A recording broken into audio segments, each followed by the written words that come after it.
Assalomu alaykum, qadrli bilimdonlar. Bugungi mavzuyimiz jahon adabiyoti fanidan modernizm va postmodernizm. Rejalarni tanishamiz. Modernizmning paydo bo'lishi va tarixi birinchi rejamiz. Modernizmning o'ziga xos xususiyatlari, yo'nalishi ikkinchi rejamiz va uchinchi rejamiz modernizm va o'zbek adabiyoti. Modernizm haqida jahon adabiyotida ham, o'zbek adabiyotida ham turlicha tortishuvlar, munozaralar hanuz davom etmoqda.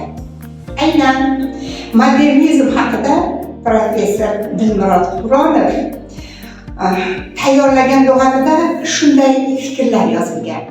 Modernizm fransuzcha so'zdan olingan bo'lib, yangi, zamonaviy degan ma'noni bildiradi. Va modernizm oqimi aynan 19-asrning oxiri, 20-asr boshlarida ommalashgan termin, san'at va adabiyotga dekadansdan keyin maydonga chiqqan norealistik oqimlarning umumiy nomi sifatida tushuniladi. Modernizm o'tgan asrning oxiridan boshlab maydonga chiqqan ijodiy dasturlari va ijod amaliyoti jihatidan turli-tuman adabiy maktab va yo'nalishlar, o'ziga asos bilgan estetik tizim ijodiy metod sifatida tushuniladi. Albatta, har bir oqimning o'z namoyandalari mavjud.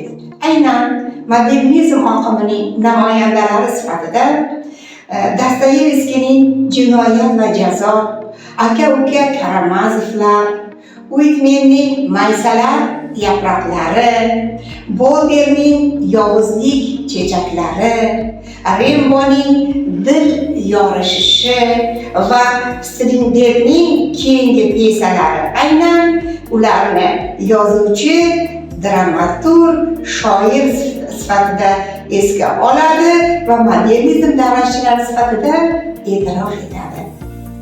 Modernizm nima degan tabiiy savol hali hanuz olimlar o'rtasida o'z javobini izlab kelmoqda. Ammo hozirgi kungacha bu o'z yakuniga, poyoniga yetgani yo'q.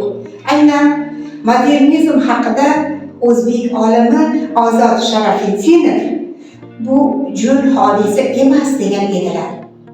O'zbek adabiyotshunosligida, ayniqsa istiqlol yillarida modernizm atrofida juda qizg'in bahslar bo'lib o'tdi. Bahslarda modernizmni o'zbek mentalitetiga butunlay yot mafkura yoki aksincha, modernizm insoniyat badiiy tafakkuri tadrijining bir bosqichi, uni o'qib o'rganishning hech bir zarari yo'q degan qarashlar aytildi. Filologiya fanlari doktori, professor Bahodir Salimsoqov absurd ma'nosizlikdir degan maqolasida modernizm oqimlaridan biri absurdni keskin tanqid ostiga oldi. Uni inqiroz, ekzistensializm oqimini esa subutsiz deb atadi.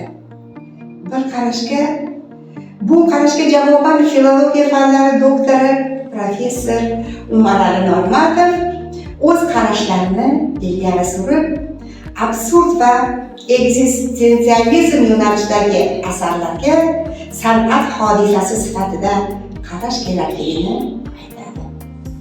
Salimsoqovning absurd va ekzistensializmga bergan bahosi o'ta munozarali. San'at hodisasi sifatida absurd tushunchasi bu so'zning lug'aviy ma'nosidan o'zgacharoqdir. Absurd Salimsoqov da'vo qilganidek ma'nosizlik emas, aksincha teran ma'noga ega. Absurd adabiyot san'atda adashgan, aldangan, behuda, samarasiz mehnat faoliyatiga, ma'nisiz qismatga mubtalo etilgan shaxslar fojiasini ochib berish, kutilmagan tomonlardan o'ziga xos tarzda badiiy tahlil etishdan iboratdir. Modernizm yo'nalishdagi oqimlardan biri bu ekspressionizm, badiiy g'oyaviy oqim bo'lib, madaniyatning turli sohalarida, adabiyotda ham, tasviriy san'atda ham, teatrda ham, musiqada, haykaltaroshlikda ham namoyon bo'ladi. U yo'nalish sifatida Birinchi jahon urushi oyoq arafasida paydo bo'lgan va 20-yillarning o'rtalariga kelib adabiyot sahnasidan tushgan. Bu yo'nalishning ko'zga ko'ringan vakillari Bixel, Wolf, Rubner, Kaiser, Gazet Klever, Toller, Franklar aynan shu yo'nalishning vakillari sifatida e'tirof etilgan. Dadaizm. Dadaizm so'zi fransuzcha so'zdan olingan bo'lib, yog'ochdan ishlangan o'yinchoq ot. Ko'chma ma'noda ishlatadigan bo'lsa, bolalarga xos betartib nutq degan ma'noni anglatadi. Birinchi jahon urushi davrida Shvetsariyada paydo bo'lib, 1920-yillar boshida tarqalib ketgan nihilistik xarakterdagi oqim sanaladi. Va bu oqimda Sara, Gyulzenberg, Breton, Aragon va Elvarlar ijod qilishgan. O'zbek adabiyotidagi yangi adabiyot kayfiyatiga Yevropa modern adabiyotining oz-moz ijobiy ta'siri bor albatta. Lekin u mohiyat e'tibori bilan Sharq, xususan o'zbek insoni dunyoqarashidagi ijtimoiy psixologik o'zgarishlar negizida tug'ilgan. 20-asr muqaddimasidan ibtido olgan o'zbek adabiyoti bizga ma'lumki, yangi o'zbek adabiyoti deb nomlangan. Chunki ham nasr, ham nazmda tubdan o'zgarishlar yuz berdi. İlk dramatik asarlar vujudga keldi va bu chinakamiga yangi hodisa, yangi adabiyot bo'lgan edi desak adashmaymiz. Istiqlol davrida yangilangan badiiy tafakkur Erkin A'zamning Stupka, Xurshid Do'stmuhammadning Qishqiriq, Nazar Eshonqulning Bahovuddinning Itti, Rahimjon Rahmatning Adashvoy, Isajon Sultonning Suvdagi kosa, Ulug'bek Hamdamning Bir piyola suv hikoyalarida mujassam.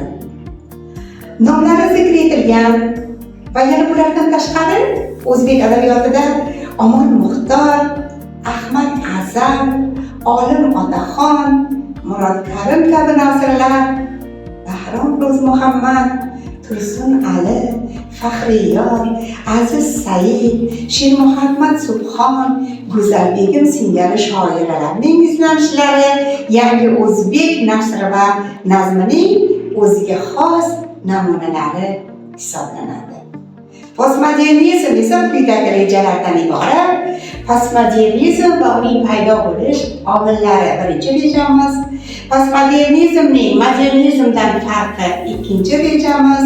Postmodernizm va bugungi o'zbek adabiyoti manzarasi uchinchi rejamiz. Albatta, postmodernizm bu modernizmdan keyin paydo bo'lgan oqim sifatida e'tirof etiladi. Va aynan o'zbek adabiyotshunos olimi professor Dilmurod Qur'onov Adabiyotshunoslik lug'ati kitobida shunday ta'rif beradi. Postmodernizm o'tgan asrning ikkinchi yarmidan boshlab adabiyot va san'atda, umuman olganda ijtimoiy gumanitar sohalarda kuzatila boshlagan oqim ijodiy metodddir. Postmodernizmning yuzaga kelish vaqti o'ziga xosligi masalasida turlicha fikrlar mavjud. Ayrim mutaxassislar bu oqim 40-yillarda, ya'ni Joysning Kennagan ma'rakasi asari bilan boshlangan desa, boshqa mutaxassislarimiz esa o'tgan asrning o'rtalarida, ya'ni 70-80-yillarda paydo bo'lgan oqim sifatida e'tirof etishadi. Bugungi mavzumiz shulardan iborat edi. E'tiboringiz uchun rahmat.